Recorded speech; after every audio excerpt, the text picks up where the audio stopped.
Hey everybody, this is a quick video in case you have an Avidsen Wi-Fi camera and you need to do a hard reset to the factory default settings on it.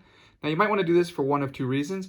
The first one is troubleshooting. If this camera is not connecting to Wi-Fi, or if it keeps disconnecting, or if it's not working, like it's not pairing with or syncing with your devices or not following the protocol set for it, any kind of connectivity or functionality problems can very often be fixed with a hard reset. But you will need to set it up again as a new camera, which is really the second reason you might want to do this.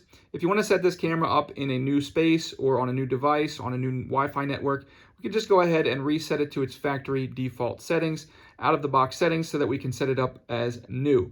Now, if we want to do that, this is also not going to delete it off the apps and off your phone, so you'll need to manually do that once you do this.